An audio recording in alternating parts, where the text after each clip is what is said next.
Assalamualaikum warahmatullahi wabarakatuh. Pada kesempatan kali ini kami kelompok 1 akan membahas sebuah jurnal studi kelayakan. Untuk studi kelayakannya kami akan membahas sistem mapping point umum Kota Malang dengan menggunakan metode kelayakan telos. Next.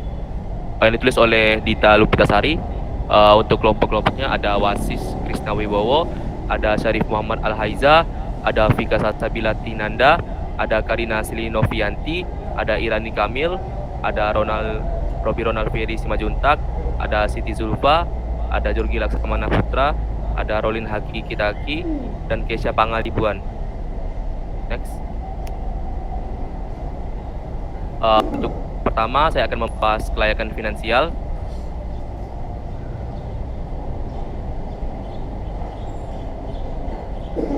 Nah, kelayakan finansial. Pada menguji kelayakan finansial, jurnal ini menggunakan metode ROI. Nah, kenapa metode ini digunakan? Karena metode ini digunakan jika pada sebuah proyek, pemimpin proyek ingin menunjukkan kepada klien atau atasan bahwa proyek tersebut memiliki biaya dan manfaat yang logis serta mampu dicapai, sehingga menjadi landasan bagi manajemen untuk memberikan penilaian yang baik mengenai sistem ini. Kau yang rekam semua? Nah, selanjutnya untuk ROI atau Return on Investment mempunyai rumus, yaitu keuntungan dikurang modal dibagi modal dikali 100%. Nah, untuk keuntungan dapat dicari dengan 5 juta ditambah 6.200.000 itu sama dengan 11.200.000. Modal sama dengan 1 juta ditambah 1.200.000 sama dengan 2.200.000. Nah, masukkan ke rumusnya, maka hasilnya adalah 4,1 untuk ROI. Nah, dari hasil perhitungannya itu maka biaya dan membuat yang dihasilkan berada pada keadaan yang logis atau layak untuk dijalankan.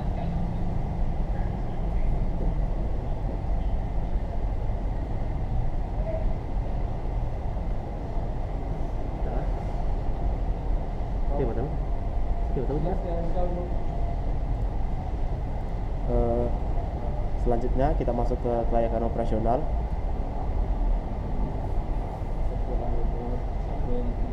Studi kelayakan operasional. Kelayakan kerja operasional dapat dinilai dengan kerangka kerja PICIS yang meliputi performa, information, ekonomi, kontrol, efisiensi, dan servis. Kita masuk pada bagian performa. Performa untuk mengetahui apakah sistem menyediakan hasil output yang didapatkan dengan waktu yang cukup baik. Selama ini Dinas Koperasi dan UMKM Kota Malang dalam catatan data UMKM masih manual dan menggunakan Microsoft Office Excel. Nah, sehingga jika dibutuhkan untuk pelapor masih membutuhkan waktu yang cukup lama untuk melakukan rekap, karena masih memilah terlebih dahulu berdasarkan kelurahan atau kecamatan.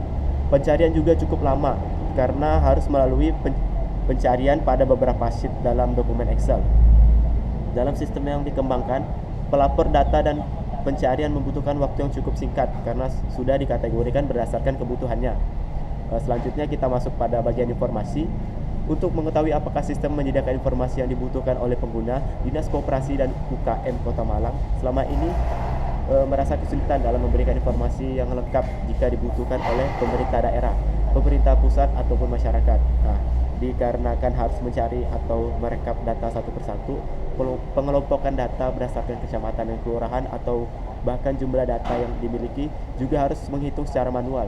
Untuk penunjukan lokasi dan pemetaan lokasi UMKM juga tidak dimiliki, sehingga hal ini menghambat pengembangan UMKM di Kota Malang. Dalam sistem yang akan dikembangkan, data sudah dikelompokkan sesuai kebutuhan, terlebih lagi pada sistem yang akan ditambahkan data pemetaan UMKM sehingga memungkinkan masyarakat mengakses data UMKM secara mudah melalui perangkat mobile. Masyarakat dapat secara langsung mendatangi UMKM yang dituju dengan dilengkapi navigasi dari sistem. Pemerintah juga dapat melihat pertumbuhan data UMKM di tiap kelurahan kecamatan melalui data dan pemetaan UMKM. Selanjutnya, silakan Rolin.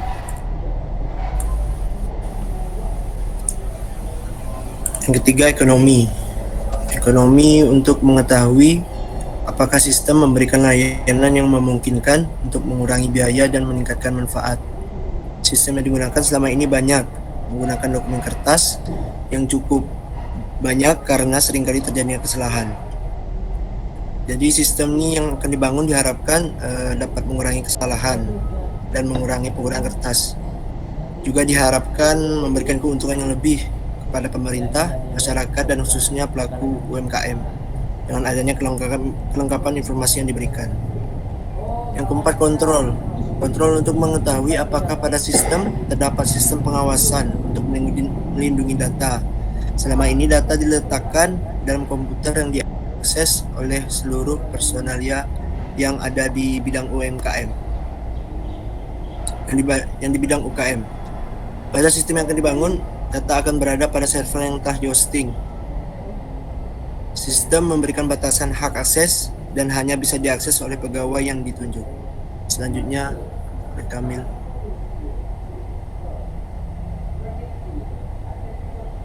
Di sini saya akan menjelaskan efisiensi dan servis. Efisiensi di sini kita ini berbicara waktu. Jadi efisiensi ini kita akan mengukur tingkat kerja yang dimiliki oleh sistem untuk mencapai tujuannya. Di sini kan awalnya untuk melakukan manajemen data UMKM ini dibutuhkan 2 pegawai ini. Nah, terus pada proses rekapnya itu juga sering terjadi kesalahan dan waktu yang dibutuhkan juga sangat lama. Jadi pada sistem yang akan dibuat sekarang ini jadi hanya membutuhkan 1 pegawai gitu. Jadi tanpa melakukan proses manual dan proses rekapnya itu jadi cepat dan hanya membutuhkan sedikit pegawai. Terus servis ya, servis di sini kan kita bicara tentang pelayanan nih. Apakah sistem ini menyediakan layanan yang sesuai kepada pengguna? Ini dinas ini merasa ada sistem yang kurang membantu lah dalam memberikan layanan kepada yang membutuhkan. Ini contohnya nih, misalnya pemerintah nih membutuhkan pemetaan UMKM Kota Malang berdasarkan kelurahan dan kecamatan. Di sini kan perlu waktu yang lama nih dalam membutuhkan informasi tersebut. Jadi sistem yang dibuat nih diharapkan bisa mengatasi hal tersebut tuh. Jadi sistemnya bisa memberikan informasi yang cepat dan lengkap.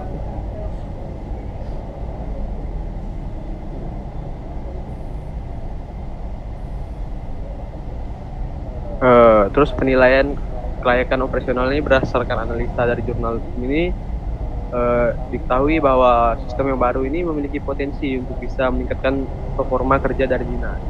Jadi sistem yang baru ini juga siap dipakai oleh pihak dinas karena perangkat-perangkat mereka yang mumpuni dan SDM mereka yang juga mumpuni di sini. Walaupun nanti pegawai yang ditunjuk ini bukan pegawai tetap. Jadi berdasarkan penilaian kelayakan operasional ini nilainya 7,7.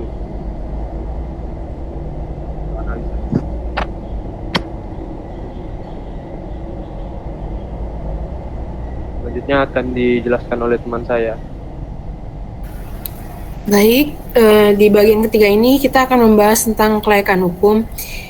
Yang seperti teman-teman tahu, kelayakan hukum ini berhubungan dengan legalitas dari sistem yang dikembangkan dengan pertimbangan dampak hukum yang akan ditimbulkan. Jadi dalam membangun sistem ini kita berhubungan yang namanya lisensi perangkat lunak yang dipakai dalam proses pengembangan. Hal ini juga merupakan yang paling penting karena biasanya terdapat banyak keluhan dari para pengguna mengenai sistem yang akan dikembangkan. Selanjutnya penilaian dari faktor kelayakan hukum ini biasanya suatu proyek itu untuk menegakkan kelayakan hukum itu bukan merupakan suatu masalah karena kemungkinan besar nilainya selalu 10. Tapi jika ada data yang memiliki sifat sensitif dan berakibat manajemen berurusan dengan hukum bisa terjadi beberapa masalah. Dalam kelayakan hukum pada sistem yang dibangun ini dapat kita lihat perangkat lunak yang digunakan adalah perangkat lunak yang open source dan juga pemanfaatan perangkat yang dilindungi oleh hak cipta diatur dalam Undang-Undang Hak Cipta Nomor 19 Tahun 2002. Dan bisa teman-teman baca sistemnya juga dibangun dengan menggunakan framework open source yaitu framework Ionic 2 dan Laravel dan menggunakan database MySQL. Selanjutnya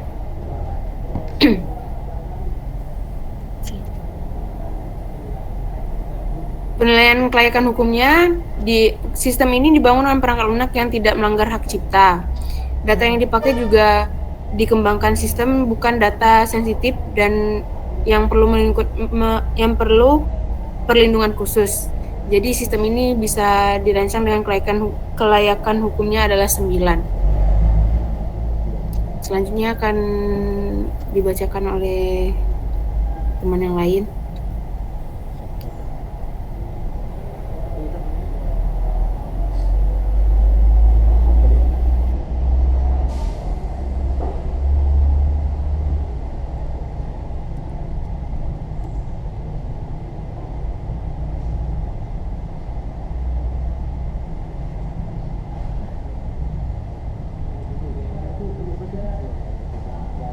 Mana beliau nih? Studi kelayakan sistem informasi kuliner menggunakan metode SWOT.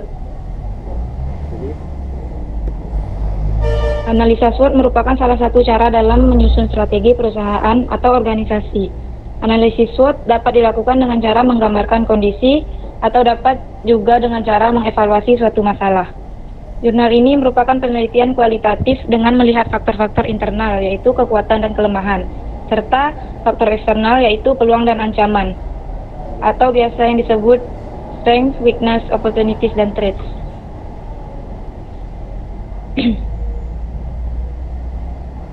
Yang pertama, bagian strength.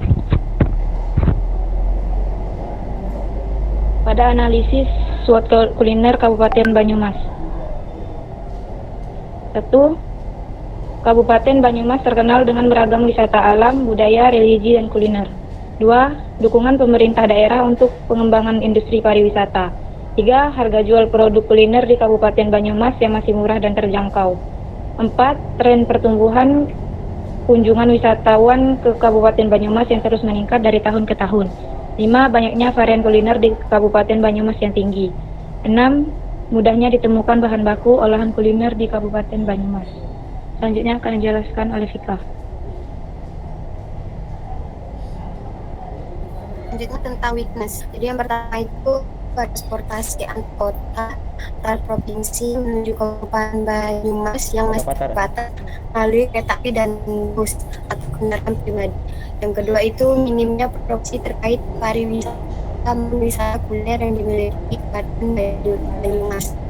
Kemudian yang ketiga itu keterusan informasi di Kabupaten Banyumas yang sangat masif. Lanjut.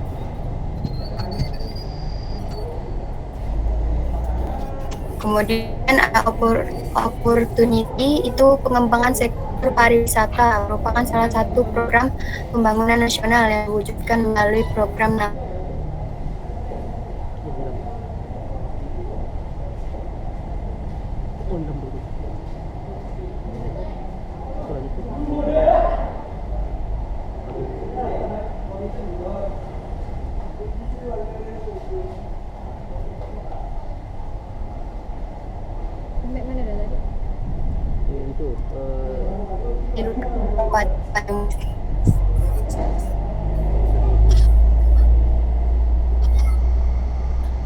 Jadi berdasarkan dari untuk sistem yang besar, SWOT dibuat untuk mengatasi permasalahan dengan strategi disesuaikan analisis ya strategi analisis.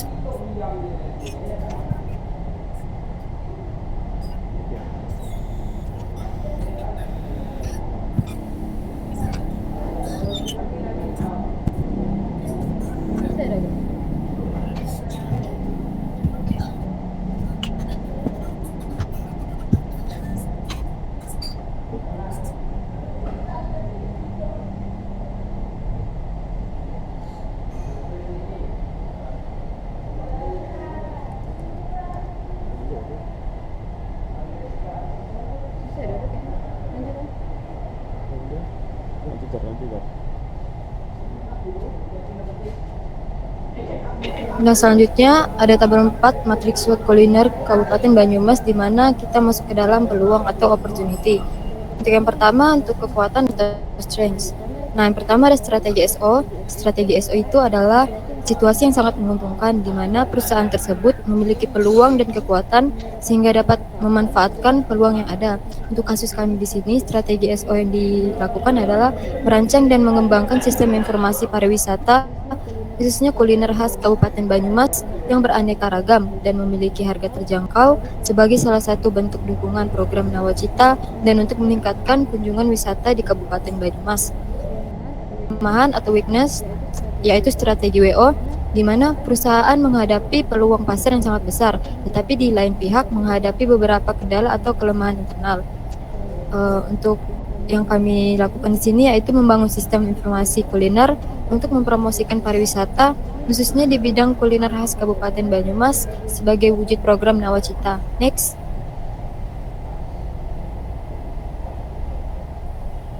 Terus yang ada ancaman atau threats, untuk kekuatannya kita memakai strategi ST yaitu perusahaan ini masih memiliki kekuatan dari segi internal. Strategi yang harus diterapkan adalah menggunakan kekuatan untuk memanfaatkan peluang jangka panjang dengan cara strategi diverifikasi produk atau pasar. Strategi yang dilakukan untuk kasus ini adalah membangun sistem informasi yang dapat memfasilitasi masyarakat Kabupaten Banyumas dalam mengenalkan berbagai wisata yang dimiliki, wisata alam, religi, budaya, kuliner, dan lain-lain, yang lengkap dengan variasi bentuk dan rasa, dan layanan pengiriman dengan harga terjangkau menggunakan sistem online agar dapat dikenal oleh masyarakat baik dalam maupun luar Kabupaten Banyumas. Lalu ada kelemahannya, kita memakai strategi WT, yaitu situasi yang sangat tidak menguntungkan. Perusahaan tersebut menghadapi berbagai ancaman dan kelemahan internal. Strategi yang kita lakukan di sini yaitu membangun sistem informasi pariwisata maupun wisata kuliner Kabupaten Banyumas yang membuat sejarah lokasi dan biaya yang dibutuhkan untuk berwisata, serta membuat sistem informasi pariwisata Kabupaten Banyumas sebagai salah satu bentuk promosi, misalkan mempublikasikan acara-acara dan makanan-makanan khas Kabupaten Banyumas pada saat-saat tertentu. Selanjutnya akan dijelaskan oleh Jorgi. Baiklah, di sini saya akan menjelaskan terkait beberapa manfaat dari pengembangan quote tersebut. Yang pertama adalah membantu mengenalkan atau mempromosikan pariwisata untuk lebih dikenal oleh masyarakat luas.